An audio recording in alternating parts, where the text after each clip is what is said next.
বিশেষ নিবেদন শ্রীল ভক্তি বিনোদ ঠাকুর বিরচিতম শ্রী দশমূল শিক্ষা। এর আগের ভিডিওতে আমরা দশমূল শিক্ষার প্রথম শ্লোক সম্পর্কে আলোচনা করেছি। আজকে আমরা দশমূল শিক্ষার দ্বিতীয় শ্লোক সম্পর্কে আলোচনা করব। শ্রীল ভক্তি বিনোদ ঠাকুর বিরচিতম শ্রী দশমূল শিক্ষা।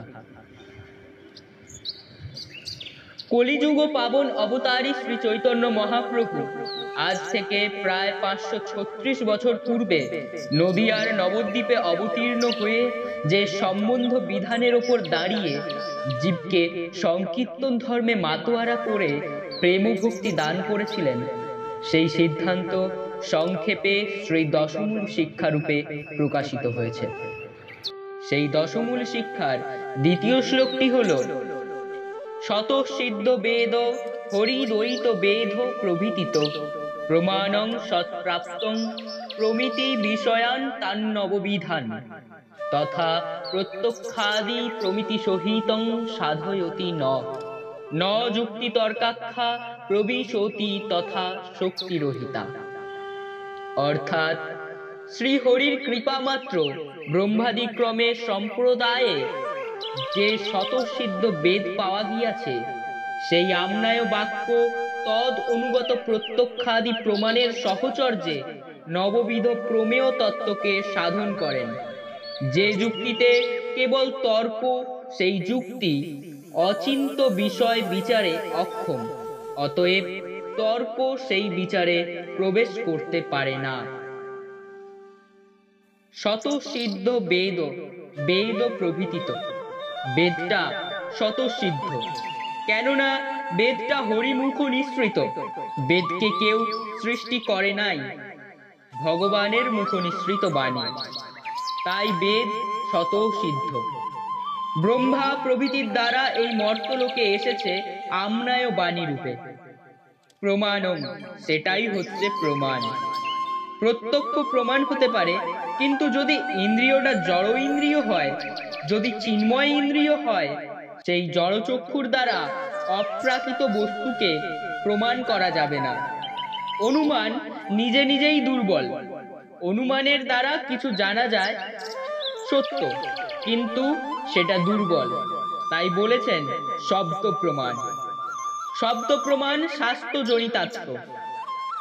ভগবানকে জানা যায় শাস্ত্রের বাণীর দ্বারা, শব্দ প্রমাণের দ্বারা। শব্দ প্রমাণ বড় বলিষ্ঠ প্রমাণ। শব্দ প্রমাণ শাস্ত্র জনিতার্থ এই জন্যই বলেছেন যে অপ্রাকৃত বস্তুকে জানতে গেলে অপ্রাকৃত শব্দের দ্বারাই তাকে জানা যায়। সেই জন্য ভগবান তিনি হচ্ছেন শাস্ত্র জনিতার্থ। বেদান্ত, উপনিষদ আদির মাধ্যমে আমরা ভগবানকে জানতে পারি। সেই জন্য এটা হচ্ছে শব্দ প্রমাণ। সেই 9টি প্রমেয়, যেটি হরি সম্বন্ধে 3টি, জীব সম্বন্ধে 3টি, সপ্তমটি ভেদাভেদ, অষ্টম হচ্ছে শুদ্ধ ভক্তি এবং নবম হচ্ছে সাধন সম্বন্ধে। এই 9টি তত্ত্বকে প্রমাণ করে বেদ। কোনো যুক্তি বা তর্ক এই অচিন্ত বিচারে প্রবেশ করতে সক্ষম নয়। যুক্তি অনেক সময় একটু আধটু সাহায্য করে, কিন্তু তর্ক কোনোভাবেই সাহায্য করে না। সেজন্য শাস্ত্র বলছে তর্ক অপ্রতিষ্ঠানাৎ। তর্কের দ্বারা কোনো অপ্রাকৃত বস্তুকে প্রতিষ্ঠিত করা যায় না, কারণ তর্কের কোনো প্রতিষ্ঠা নেই। এক তর্কবাজ একটাকে স্থাপন করতে পারে, অন্যদিকে আরেক তর্কবাজ সেটাকে খণ্ডন করতে পারে। সেই জন্যেই তর্ক অপ্রতিষ্ঠানাৎ। ভগবান হচ্ছেন শাস্ত্র জনিতার্থ। জাগতিক বস্তু বিচার করা যায় তর্কের দ্বারা, যুক্তির দ্বারা, কিন্তু ঈশ্বর তত্ত্বকে না। সেই জন্য ন যুক্তি তর্কাখ্যা প্রবিশতি। মহাভারতে বলেছেন অচিন্তা ফুলুজি ভাবা নস্তাং তর্কেন জায়তে। অচিন্ত বস্তু যেটা, সেটা তর্কের দ্বারা যোজনা করা বা তাকে জানা যায় না। প্রকৃতির ওপরে যদি কোনো বস্তু হয়, তার লক্ষণ অচিন্ত, তাকে যুক্তি তর্কের দ্বারা বোঝা উচিত নয় বা বোঝার চেষ্টা করা উচিত নয়। আরেকটা প্রমাণ দিয়েছেন রূপ গোস্বামী পাদ। যেটা হলো অল্প যদি রুচি বা শ্রদ্ধা কারো মধ্যে থাকে, হরিতত্ত্বকে সে জানতে পারবে, তাকে বিচার করতে হবে না, সে সাধু মুখে শুনেই জ্ঞানটাকে লাভ করবে। সেই জন্য ভাগবত আদি শাস্ত্র বারবার বলছেন যে তস্মান গুরুন প্রবর্ততে জিজ্ঞাসু শ্রেয়ম উত্তম। গুরুর কাছে প্রপন্ন হও, তার মুখনিসৃত আমনায় ধারাক্রমে আগত বাণীর আলোকে তুমি ঈশ্বর তত্ত্বকে বুঝতে পারবে। যুক্তি এই বিষয়ে একাকী। এই জন্য হরিতত্ত্ব গুরুমুখে শ্রবণ করে যদি আমি হরিকে জানতে চাই, হরির আরাধনা করতে চাই, যদি কোনো সাধকের এরকম অভিলাষ থাকে, তাহলে সৃষ্ট সম্প্রদায় আগত আচার্যের মুখনিসৃত বাণীর আলোকে নিজের শ্রদ্ধা ও পবিত্র চিত্ত দিয়ে বুঝবার চেষ্টা করবে।